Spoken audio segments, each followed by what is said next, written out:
Hi, this is Gage from Why God Why.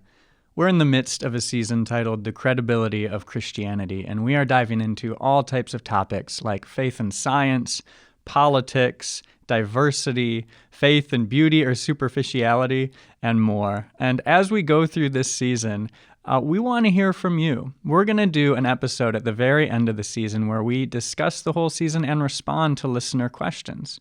So as you listen along and you think, hey, I wish they talked about that question further, or they didn't really hit on this topic related to the episode, we'd love to hear from you and get a chance to discuss it together.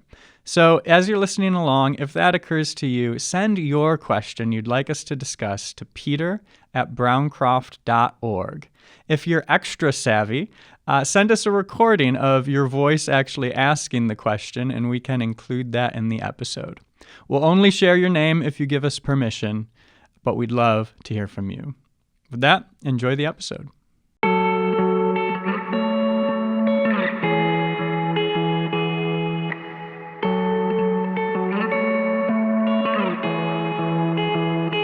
Welcome to the Why God Why podcast. My name is Peter Englert. Amanda, this is like, I don't know when these podcasts come out, but this is the second in a row I'm with you. I know. It's actually quite a wonderful day. I know.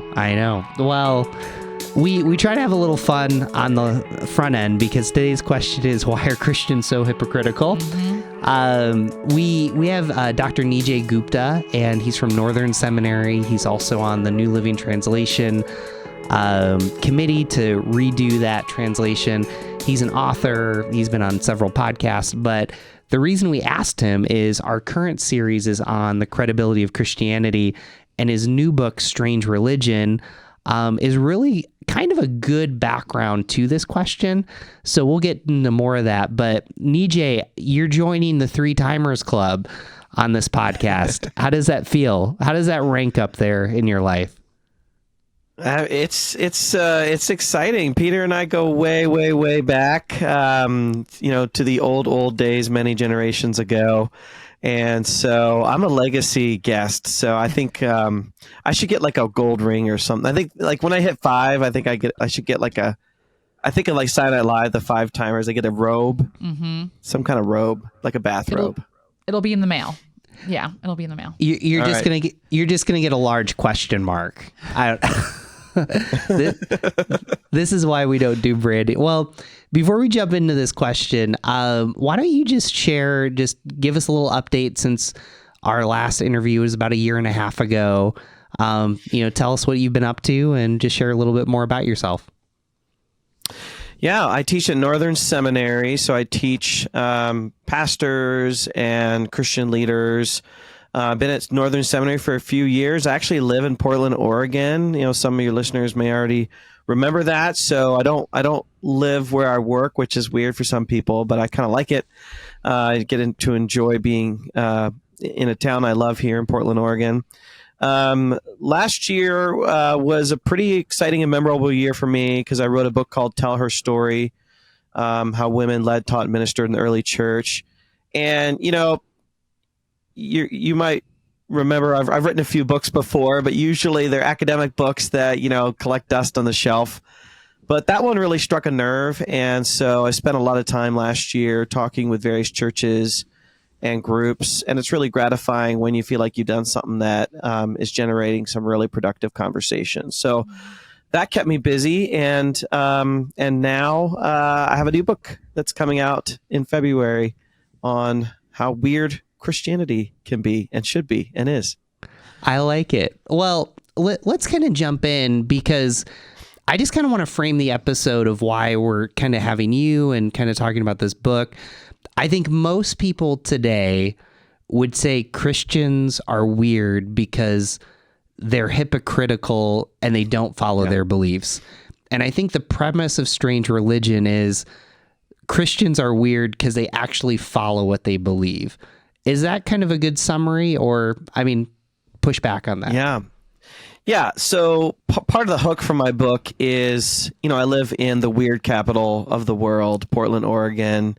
And I actually mentioned in the book that our city motto is keep Portland weird. And so if you go downtown, there's this big sign Keep Portland Weird, which people go and they take pictures of, tourists come and take pictures. And if you read my book, it's all in the introduction. There's a guy who goes down there and he rides a unicycle in circles, and he wears a Darth Vader mask, and he plays bagpipes that blast fire. And he's called the Unipiper. Anyway, that's just a taste. That's just a taste of how weird we are. But there's a serious point to the weirdness of Portland, and it's that Portland doesn't like to blend into popular culture. They like uniqueness. They like local. You're not going to find Walmarts and McDonald's in the city center, stuff like that. And so Portland gets a kick out of being different, deviating from the norm. And what's interesting about my experience here in Portland, and it's not all bad, don't listen to the news. My mom from in Ohio is always calling me like, what the heck's going on in Portland? Because there's looting and rioting and, all kinds of craziness going on. And so she's like, lock your door. I'm like, I'm okay, Mom. But when I talk to people here, this is a largely unchurched, perhaps even anti-church kind of culture. And the reputation that Christianity has here is that they're basically an amplification of the worst vices of American society. A lot of the people I know here, they think that church amplifies, broadcasts racism, sexism, Christian nationalism, anti-Semitism, all the isms, right? Consumerism, radical individualism. And they associate Christianity with Donald Trump, and they associate Christianity with Jerry Falwell. So they're not exposed, perhaps, to the streams of Christianity. But the by and large, the sentiment that Portlanders have towards Christians is they're so normal, it disgusts them. And the normality is they basically it's just like what you see on social media with all the hostility and cynicism and bitterness and malice, and they just throw Jesus as the cherry on top. And this really, one of the reasons I wrote this book at this time in my life is, during the pandemic, Portland locked down really hard. For the sake of people's safety, which is great. But that means churches had to pivot to online, and they did in many places. And that raised the question, what is church? And so, you guys remember probably with fear and trembling, sitting in front of your TV or your computer screen, watching church and asking yourself, is this church? Is this really it? And it was great the first month or 2 or 6, 3 months maybe. But after a while, it just felt like another thing to do, to check a box. I felt that way, and I care a lot about church. And I remember this one moment of yelling at my kids, get down here and watch church. I thought, oh my gosh, what have I done? I just told my children to watch church. And then when churches opened up again, there's that sense, I don't really need this in my life for a lot of people that I've interacted with. And that really raised the question, is church something different than just going to another thing? Is it weird? Is it weird enough to capture our imagination and say, I really need this? So there's different definitions of strange or weird. And one is deviating from the norm. So then the question is the norm good or bad? And the American culture has great things and has terrible things, right? We have Cinnabon, for Pete's sake. Come on. There's some great things about American culture, right?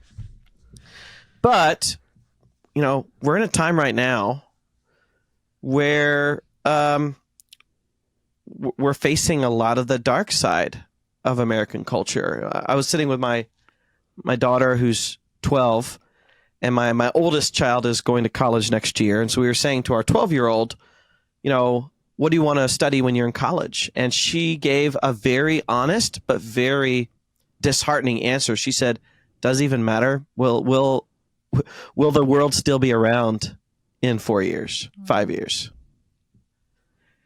And so I was really inspired to say, okay, if the gospel is the great hope of the world, why is the church having such a hard time being the light, the city on a hill?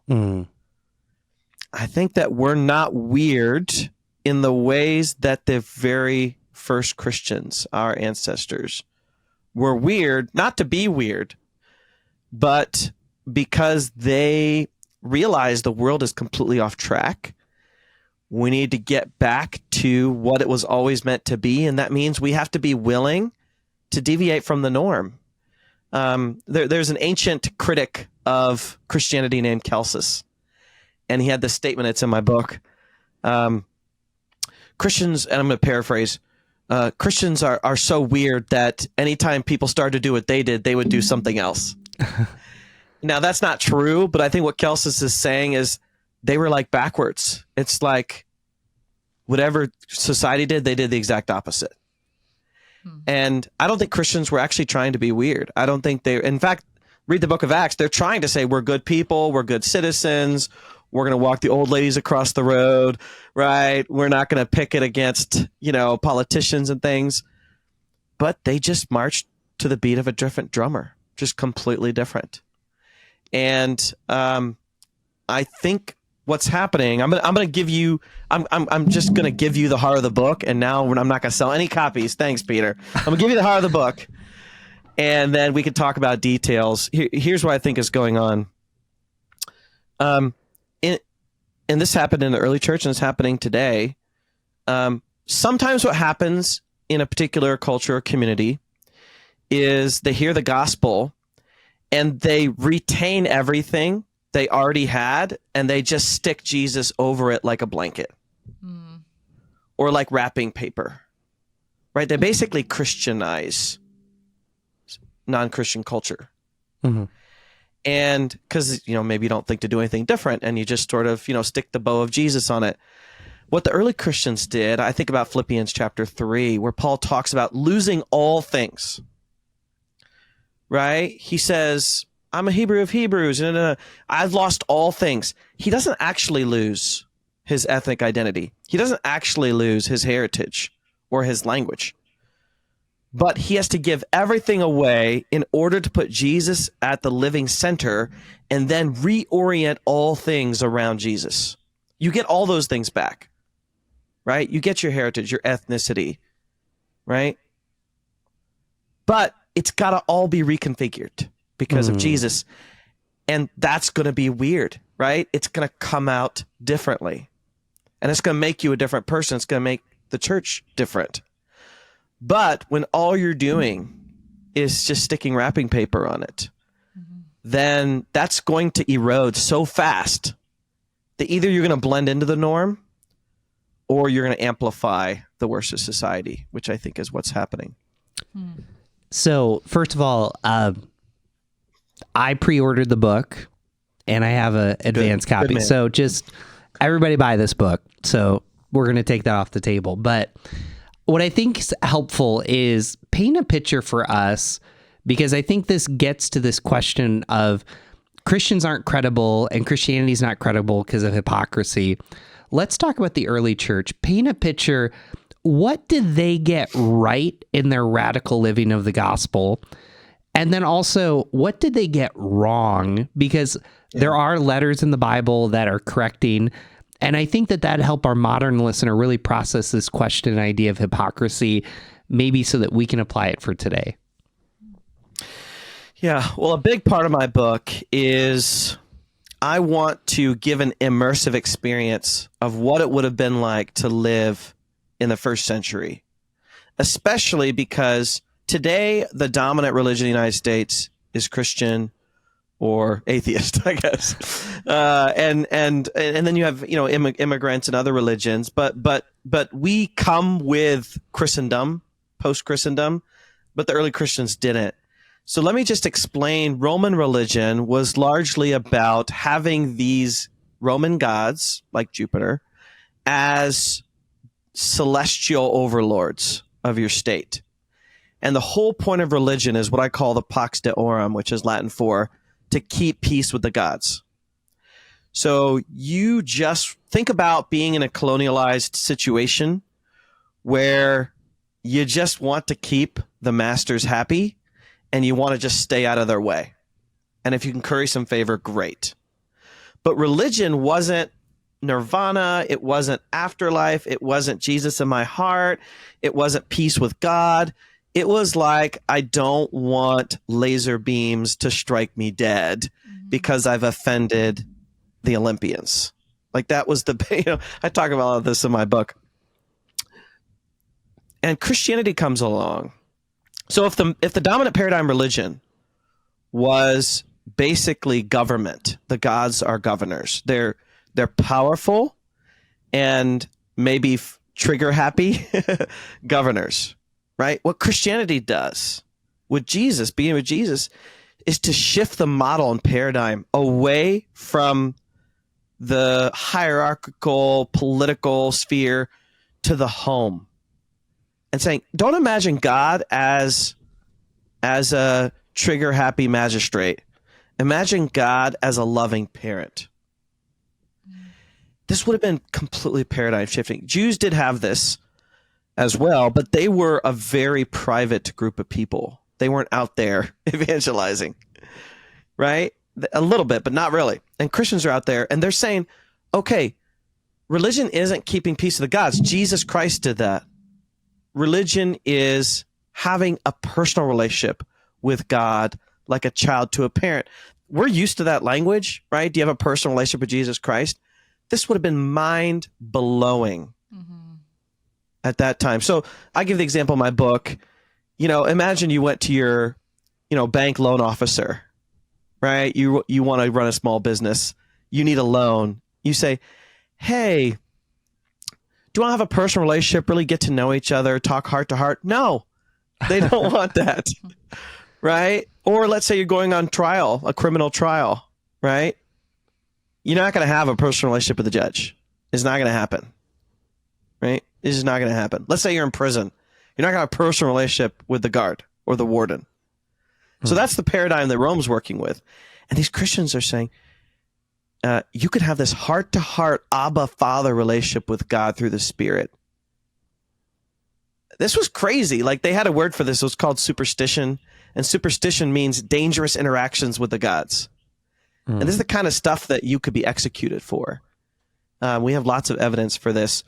So Christians were just doing things completely differently because Jesus and the Spirit had come and said, we can tear down these walls that separate the divine world from the human world and have this unity that we could have never had before because of Jesus. And this led to a whole different way of life, right? Let me just give you a taste. You asked me the question about how that changed how Christians lived. And then we'll talk about the naughty things that Christians did. But in terms of what that meant for Christians, I'll just give you one example. I have a chapter in here called "To Treat All as Equal," and thinking about what's going on in society today, right? Thinking about what's going on in Gaza, what's going on in Ukraine, what's going on with racism in America. Ultimately, what social media has done, especially with the isolation we've experienced over the last few years, has led to the dehumanizing, right, of our enemies. Took us how many hundreds of years to humanize our enemies, and we undid that in about 5 years, 7 years.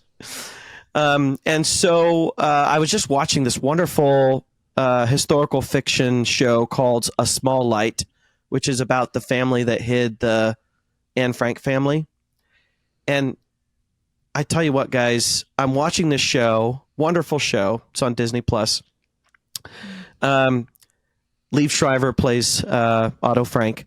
I watch this show and I'm thinking, you can actually see how German society came to a place of brokenness to the point where they could dehumanize an entire group of people.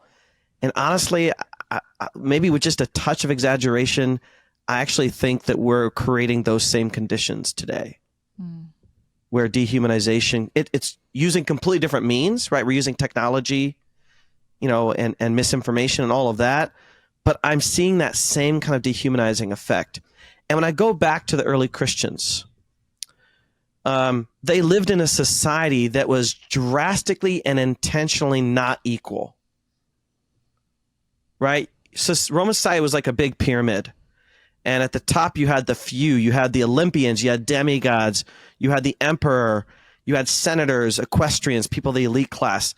And then way at the bottom, you had this massive 99% that were commoners, slaves, criminals, immigrants, foreigners, the disabled.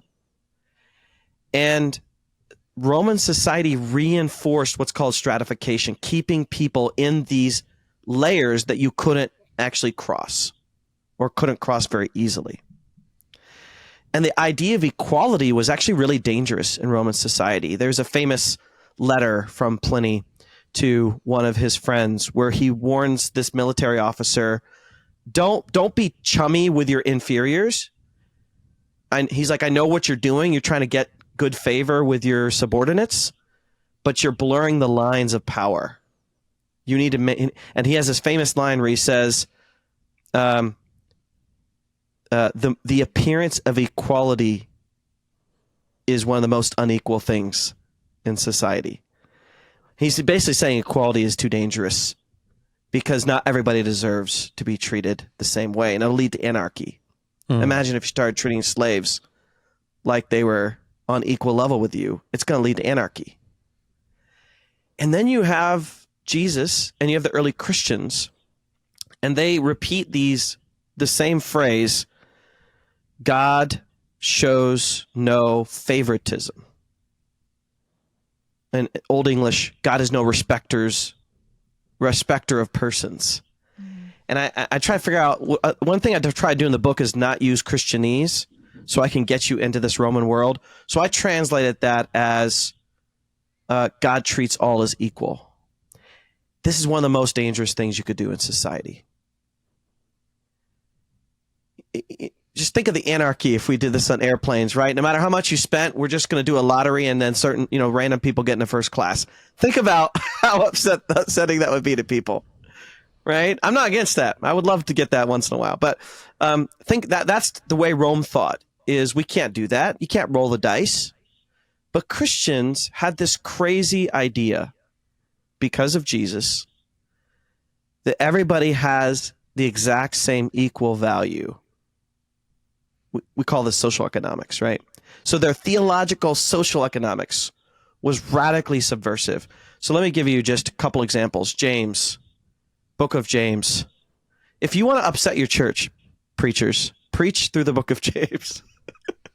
You will get so many comments, email comments, because James just tells it like it is. And he says, hey, you're saving the best seats for the rich people? No. Bring the poor people up, give them the best seats, give them the best coffee, right? Roll out the red carpet. And the rich people, they'll get by. They're fine.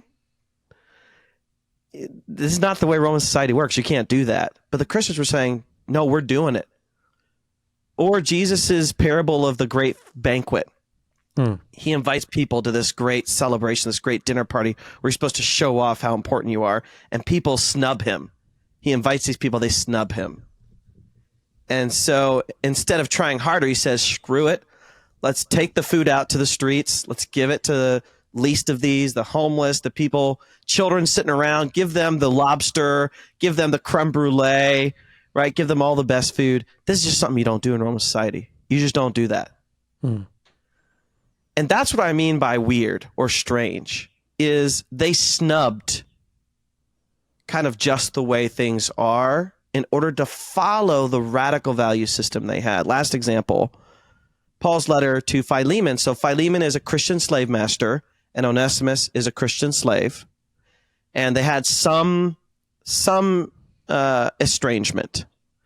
And Onesimus was with Paul, and Paul sends him home.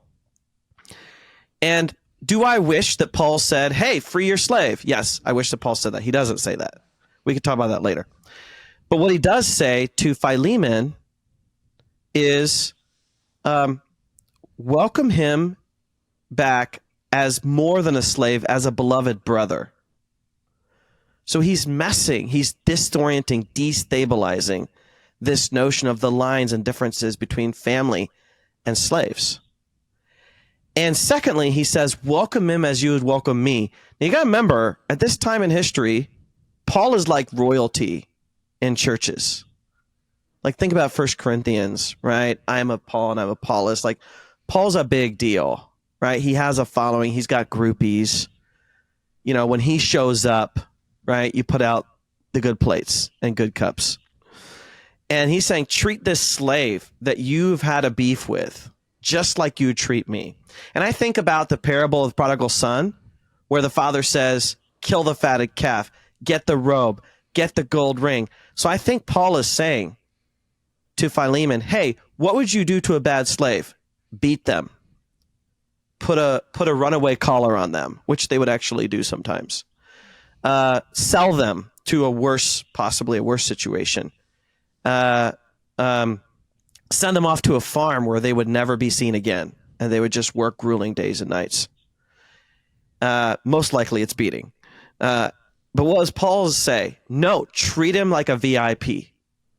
Run the bath, right? Buy the party supplies. And Roman society would say this is absolutely disastrous. So before we jump in to apply that to today, the other half of that question was, what did the church not get right? And so this is where you and I can have some fun. Lawsuits. So ancient, they're today. So, there's a passage in Corinthians where Paul basically says, why are you suing people within the church? Can't you handle it yourself? Right. So paint us a picture, because I think that kind of gets back to this question of hypocrisy. Why was that such a big deal then? And what was hypocrite? And then I think we can start jumping to making some kind of analysis to us today. Sure. Yeah. I actually, when I was writing Strange Religion, I wondered, like, what's the most obvious pushback against what I'm saying? And the most obvious pushback is what's called Christian exceptionalism or biblical exceptionalism, just kind of like American exceptionalism, this idea that we're the perfect religion with the perfect people, with the perfect history. And I do my best in this book to put our best foot forward, right? I do think there's some amazing things that happened through Jesus and the apostles. But as I was talking with my publisher and my editor, I thought, I don't want to come across like Christians were perfect. So I actually have a chapter in here that's called The First Christians Weren't Perfect. And I talk about a few of these things in there. I don't talk about lawsuits, but I say they fought with each other, which is kind of what you're talking about. And sometimes really nasty stuff. I mean, the fact they're pitting Apollos and Paul, Peter against each other. You have Paul and Peter in Galatians, but you're talking about these lawsuits. I think, honestly, Peter and Amanda, I think what's happening is just immaturity. Right? What does Paul say to them? He says, you're immature. What does he say to the Philippians? Anyone who's mature will think like me. It's one thing to have the gospel, even have the right confessions. It's another thing to just be a mature person.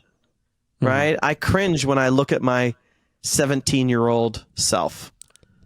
Right? I had all the zeal in the world for Jesus, but I had very little maturity.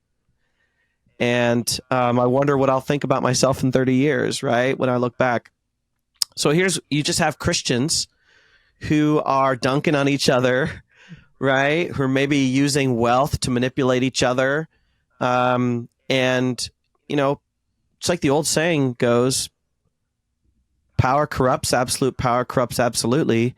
And when you're an immature Christian with power, you can do a lot of damage, right? I think this is what's happening. I mean, I turn to 1 Corinthians 11, where you have a situation that's meant to be the Lord's Supper, where people are coming together, having a simple meal.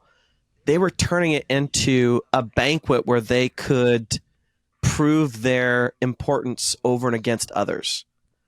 So they're inviting some people early to eat the best food some people late. They don't get any food. There's nothing left, right? There's this, they turn church into a game, right? A competition. And Paul's saying, I love that Paul says it. He just says it bluntly. Don't you have houses where you can eat? This isn't about food. It's about fellowship. It's about equality. It's about sharing. It's about worshiping Jesus. And we're eating and drinking judgment. It's really about like, where's your heart? Where are you at? I think that's so. Yeah, I think what we're seeing this reminds me of a quote that supposedly goes back to Gandhi. No one can find the actual attribution, but I'm going to attribute it to Gandhi. Since I'm Indian, I have the authority to do that, by the way. I don't know if you guys know that. But he said, I like your Christ. I don't like your Christians. I wish your Christians were more like your Christ. And that's kind of the story of Christianity, isn't it?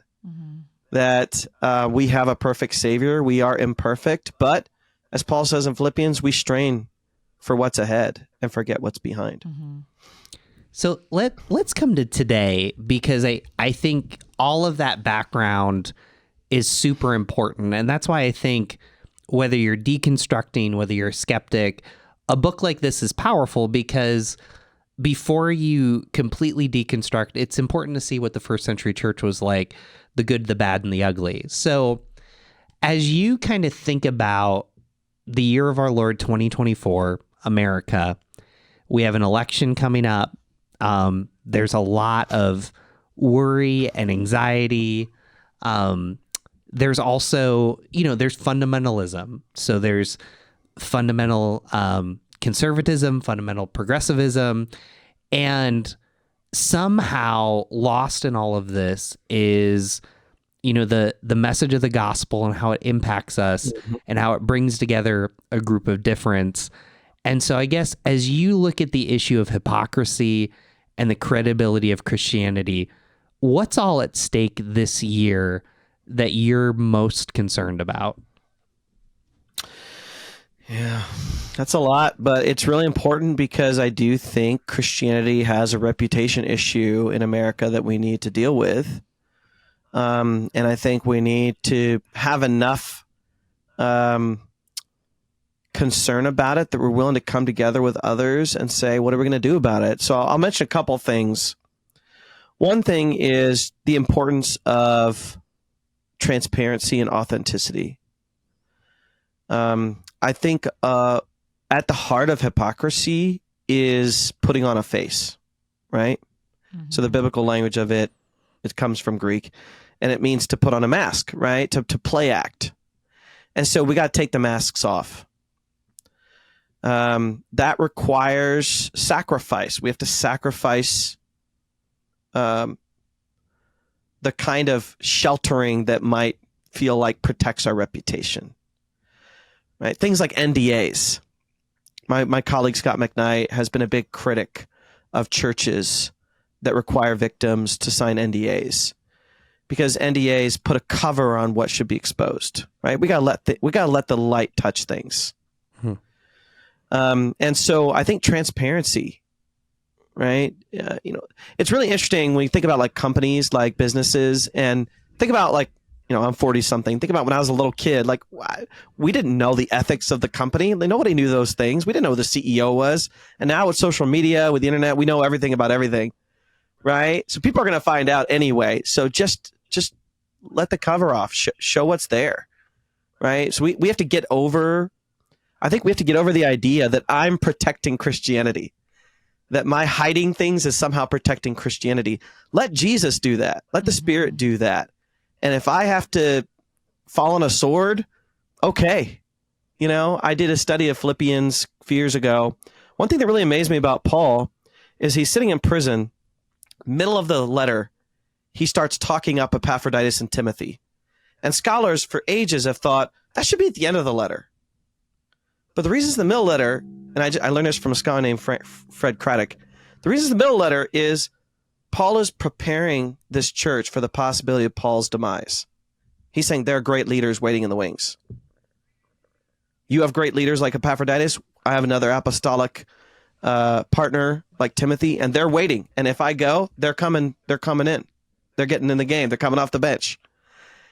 And we need that mentality. Like my church, Christianity Today, doesn't depend on me. It's not about whether I can protect my reputation. You look at all these pastors that are embroiled in scandal. And what they're doing is they're clawing and scraping to retain their reputation, to protect the church and to protect themselves. And we need to let go of that.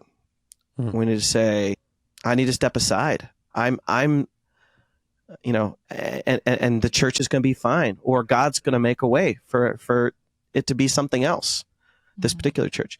Second thing I would say, and this is kind of where my heart's at, and I talk about this in the book a little bit.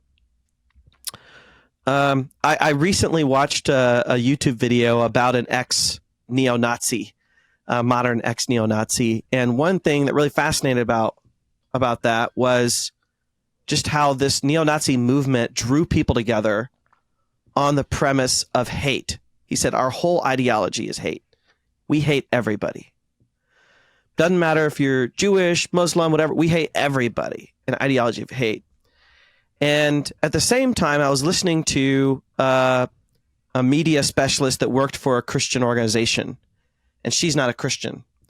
And she was saying how just third-party observation, the way that Christians interact on the internet, the main theme she sees is hate. Just the amount of trolling, spite, grenade throwing, right? Mockery, slander, all of that. And it was just so easy to make a connection. What are we doing hating people? I sometimes when I'm, lying in bed at night dreaming, I dream about what I want Portlanders, if they only know one thing. What I want them to know about Christians. Like I want them to know about Jesus, but it's going to take some time to read the Gospels. What I want them to know about Christians, like my wife, like me, like the people I go to church with. And the one word that keeps coming back to mind is compassion. They're people of compassion. And you don't have to agree with somebody to have compassion. You could be completely on opposite ends of the political ideology, Coke or Pepsi spectrum, and have compassion, right? What compassion is at heart is to say this other person, whether they are friend, stranger, or enemy, is another me. That's all it is, right? They're another me. So if I would take a bullet for me, I would take a bullet for them. And I hate to go political here, but I'm going to do it. I'm so sorry. So if you have to edit this out, I probably won't make it a fourth time. I'm just kidding. I will. But I was listening to former presidential candidate Vivek Ramaswamy, who's Indian, who has Christian values, even though he's Hindu. I don't know how to explain that one to you. And he said in one of his speeches, when I'm president, if America gets hit, we'll hit back 10 times harder. And if I could have a phone call with Vivek Ramaswamy, I would tell him, he's actually younger than me, by the way. I would tell him, neither is that an Indian ideal, nor is that a Judeo-Christian ideal. The Judeo-Christian ideal is, if you hit me, I will care for you. I will take care of you. That's it. If I could wave a magic wand and change how American Christianity operates, I would say we need to be people of compassion. Yes, truth. Yes, gospel. Yes, Jesus. All of that. But in terms of kind of who we are at our core and how we actually see other people, right? Compassion, generosity, love, giving, service. I was just recently at church, and we had a huge ice storm here. Lots of bad stuff going on here with weather. One of the great things about Oregon is the tall trees, but once you get ice, the trees start coming down. So trees were falling everywhere. We lost power for a while. And at church on Sunday, finally made it back to church. And it was wonderful at my church. The men's ministry volunteered to come to anyone's house with chainsaws and cut up their fallen trees to help them haul them away. When the city is completely maxed out on resources, right? The church is thinking, how can we help people get back on track? How can people get their power back? I just think that's like, that's it, right? That's the weird, when people ask, why are you doing this? It's like, because we're weird because of Jesus. What do you think keeps people from being compassionate? So if that's like in the framework of hypocrisy, like what keeps people from being so compassionate towards people, especially, I love that you mentioned our enemies or someone we disagree with. That's, as you're talking, I'm like, that's the biggest question I've got. Yeah. It's important. I mean, there's so many interconnected pieces to that, but I think a big part of it is how our like, I would say theological social economics, how our understanding of our interrelationships with others is shaped by the way our heroes talk about people. So I'm a hugely impressionable person, right? And so I have certain heroes, right? My mentors, certain pastors, certain theologians, who just leave a big impact on me, you know, like a Eugene Peterson, that sort of thing. And so I'm going to see the world through their eyes. I'm going to see other people through their eyes. And if those people that shape us, those leaders, are broadcasting messages of fear that person, or that person's a criminal, or that person is just like Hitler, or that person wants your money, right? If we're just bombarded with those messages, it leaves a mark. I think also part of that is, I get this from Shane Claiborne when he was really involved with ministry to the poor, which he still is, but this was back in the 2010s. And he has this famous quote that's always stuck with me. The problem with American Christians is not that they don't care about the poor, it's that they don't know the poor. And that really hit home, because you could say your prayers, but humanizing comes with knowing somebody. So I used to work at Seattle Pacific University. They had a John Perkins Center for Reconciliation, John Perkins being a well-known Christian civil rights and community development leader. And in my classes, when I taught undergraduates, I'd always have a representative from the Perkins Center come speak to my students, mostly white students, mostly wealthier white students, about racial reconciliation and racial justice. And so this guy, Tally, I'd always ask him the same question every semester to talk to my students. What's one thing that you can do to be part of the solution in the area of racial reconciliation? And he'd always say the same thing. He'd say, become friends with someone that's not like you. Not listen to their podcast, not read their book, not buy their poster, but actually become friends with them. And that's the hardest thing in the world to do, because it can feel like we're betraying our values or ideology, or what I call contamination. You know, if I hang out with that Republican or that Democrat, I'm going to be contaminated. You know, don't sell yourself short. Like, you're a smart person. Like, you'll be okay. Like, sit down, have a conversation, get to know them. Get to know the okay, so I don't know if you guys seen this, but there's this really funny AI picture where someone asked AI to create pictures of Biden and Trump having a good time together. Have you seen these? Oh yeah. It's hysterical. They're like baking a cake together or whatever, having coffee. And it's just like, wow, like, what if that happened? Like, in real life, what if they actually sat down, talked with each other, figured out what they had in common, talked about their grandkids or great grandkids, talked about their favorite athletes, whatever, you know. And it has to be something within us that steps over a line to say, I'm sorry, or I've not been good at this. I want to get better. Can we have a conversation? Someone's got to make the first step. I had this situation a number of years ago where I felt like somebody that I didn't know, we just acquaintances, I felt like that person hurt me really bad. And everything within me wanted to hurt them back. It was just in the darkest part of my hearts.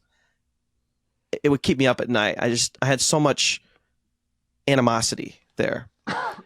And I consulted with a couple of Christian mentors. And I said, should I do this? And think about like retaliation or legal things, all this stuff. And one of my mentors, she's Catholic, she said, well, my Catholic faith teaches me charity. And I know it's a hard message, but that's one that you're going to have to walk in. And oh my gosh. And so I reached out to the person, even though I felt offended, I reached out saying, let's talk. I want to hear you out. I want to know what's going on. Let's have a conversation. Mm-hmm. I'll tell you what, guys, that was probably one of the hardest things I've ever done my whole life. Just send that email. Because everything was in me was like, unfair. Well, you know what's unfair? What Jesus had to go through. So get over it. And that's this little voice in my head that said, get over it, right? If Jesus could do it, you can do it too. That's why he did it. He did it to empower you.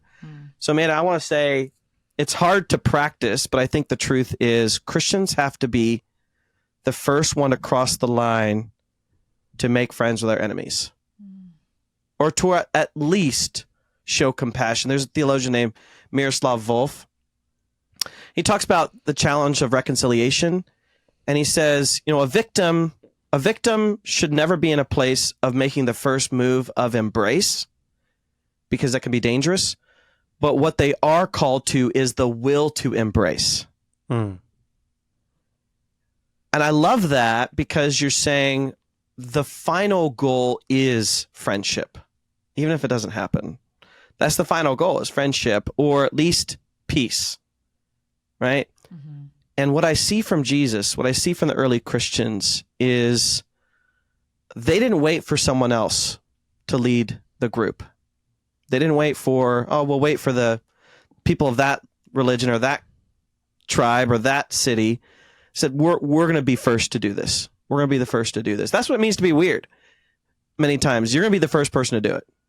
You're going to be the first person to give to that initiative, because we have an inexhaustible resource, treasury of power that we believe that other people don't have, which makes us responsible for being the first people to do that. This has gone by so fast, so just probably a couple questions, but the one thing I want to ask you is there's probably a lot of listeners that are deconstructing, they're doubting, they'll say, I'm a Christian, but I don't want to go to church. And hypocrisy is the thing that's keeping them from, maybe engaging in this vision that you're talking about. What is your encouragement to them as they process through their own hurt, pain, even some of the stuff that you've brought up? How would you speak to them today? First thing I'd say is we need to challenge and call out misbehavior. So I would love to just be able to say to them, there are Christians that do bad things, and that's not right. And just acknowledge that. I want to be able to acknowledge that.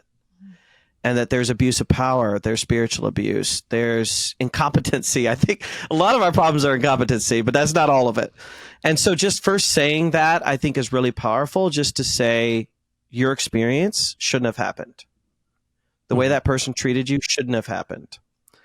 And that you deserve dignity, you deserve the truth, all those things. Second thing I'd say is, one of my favorite things about being a seminary professor is we help give students the long view, because Christianity has been around for 2,000 years, and I think we're in some pretty dark times now. We're in a reckoning, which I think is good, because these things are being exposed, but it can make it seem like there's nothing good about Christianity. So I'd say study Christianity, study all of Christianity. Because there are amazing things going on around the world. There are amazing things going on in American history. There are amazing things going on in Middle Eastern history with Christianity, India and other places. And so take the long view and look at some of the most powerful things. There's a great book by Tom Holland, the writer not the actor, called Dominion, which is about how the Western society, the best of Western society, was shaped by early Christianity. So that's number 2. So first thing is, this, I get this from Cornel West. He has a great quote: "Let suffering speak. Let suffering speak." And I love that. Like, let's not shut people up. Like, I feel like pastors sometimes shut people up and like, we don't want bad PR. No, let suffering speak. Let people speak. One of the churches I go to sometimes here in Portland has a lament board, a couple of them around the room. People can just post things, and you can post whatever you want and it'll stay up there. It's not censored. And I just love that. What are you doing? You're letting suffering speak. You can complain about the sermon. You can complain about Christians, anything. That's just the most Christian thing you could do, is put up complaints as prayers on the wall of your church. Like, I love that. Number 1, let suffering speak. Number 2, take the long view. Number 3, Dietrich Bonhoeffer, one of my favorite theologians, when he was probably 13, I think, he went into his kitchen and his parents were there and they were nominal Christian, kind of anti-Christian, and his brother and sister, I think. And he said, 13-year-old, "I want to be a pastor." And his family was all like, "What? Why?" Like, there was this very negative view of that. And they said, "Don't you know the church is corrupt?" And he said, "Then I will reform the church."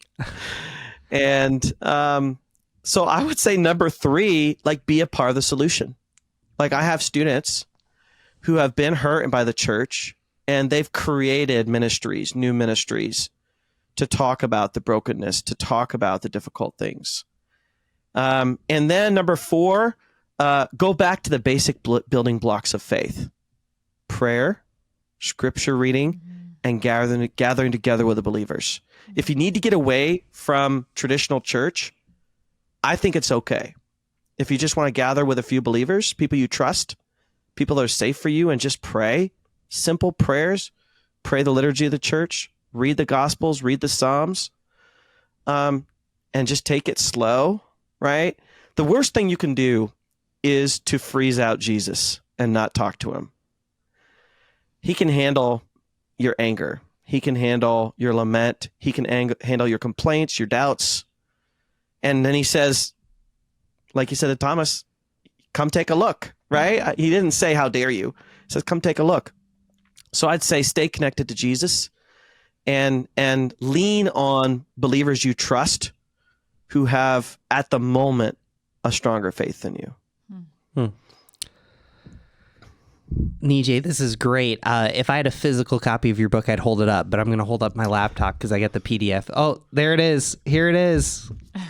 There we go. Strange Religion. I love how God works. It's really timely. So we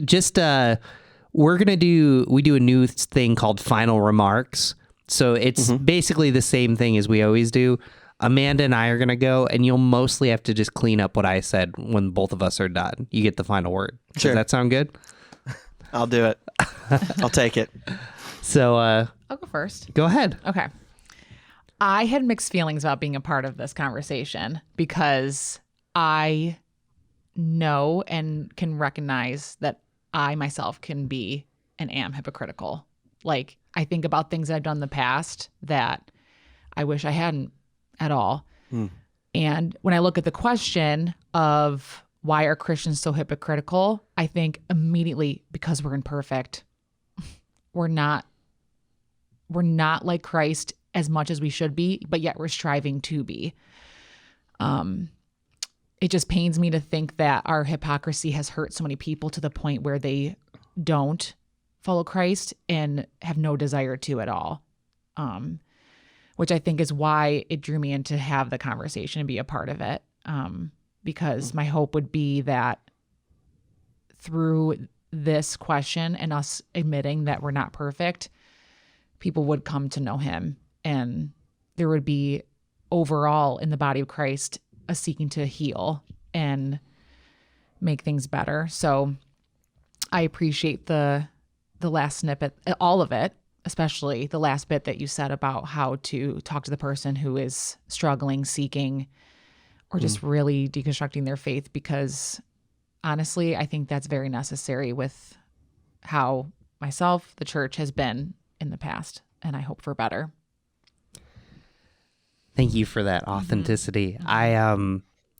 What I loved about this conversation is we tend to look at, and this goes to your point, Nijay, we tend to look at the small season that we're in, we're in the 2020s. And I think the way that you're approaching this and kind of even going back to the Bible is it kind of brings us to a different reality of the long game of, the Christians were looked upon, they were looked upon in a downward way because they treated people as equal, because they brought together their money and their everything together, and they just shared it. And there's this vision of the gospel of, and I've heard pastors say this, if I was in a desert island and just given a Bible, no other commentaries, still buy commentaries, but like, what would I do? And like, when you start reading scripture and you're like, we give our food, we pray for each other, we see each other's differences, but we also see each other as equal.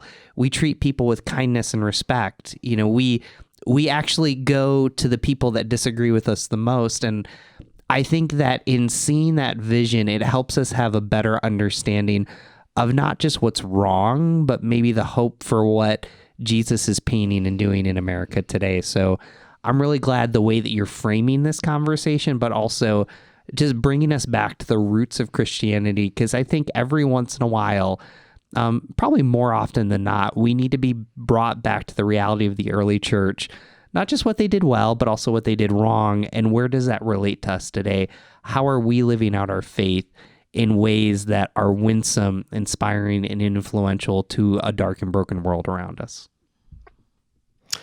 Yeah, great reflections. One question I keep coming back to over the last few years in relationship to this book is Christianity worth saving? Right? I mean, we when something is broken, right, sometimes you get rid of it. And we're at a place, I think, in society where we have to ask the question, is it worth saving? Right? And I think my answer is yes, it is. But, I have a pastor from my high school days. He used to say, sometimes things have to get worse before they can get better. And the worst, the things that are harder right now is digging out all of the infectious tissue, right? And that's going to mean honesty. That's going to mean humility. And ultimately, it comes down to culture, right? When I was talking about Christianity, whether it's at the core or whether it's only a wrapping paper, it comes down to culture. And this, Peter, you sparked this thought for me. The degree to which we're going to be like Jesus corresponds to how well we know Jesus. Right? So when someone sees the life of a Christian and then they read the Gospels, is there a correspondence between them?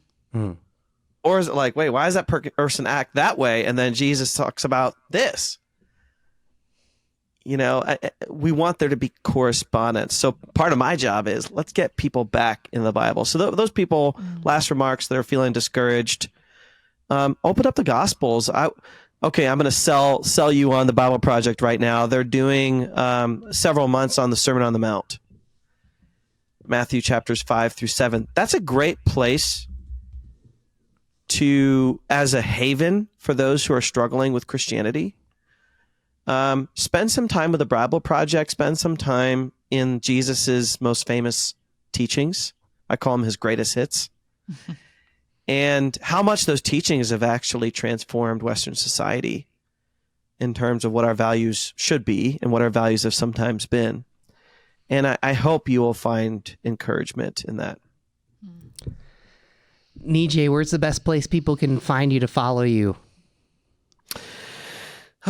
Physically, it's a coffee shop here in Portland, but digitally, you can find me. I have a podcast. Okay, Peter, you're not the only one with a podcast. A podcast called Slow Theology with my friend Dr. AJ Swoboda, and we actually talk about deconstruction, reconstruction, healthy faith formation, what to do with disenchantment with the church, spiritual abuse, all of that. We're not experts in all that, but we care a lot, and we just have really honest, casual conversations about what I call ugly Christianity. And then also, if you're interested in seminary, check out Northern Seminary. Come do a degree with me and my wonderful colleagues. And I'm on social media, probably less and less, but I am there somewhere listening if people want to see what I'm up to. Lots of great books out there. For 15 Words of the New Testament, Tell Her Story. We didn't get a chance even to talk about those. So I would just encourage you that Nijay's going to engage your thinking wherever you are in your faith journey. You can always find us at whygodwhypodcast.com. Make sure you pick up, I was about to say Stranger Things, but Strange Religion. But I'll do Stranger Things. So read the book and then you can watch the show. Or read a chapter, then watch the show. Anyways, yes. We'll go from there. But Nijay, thank you so much for being with us today. My pleasure. Thanks for the conversation.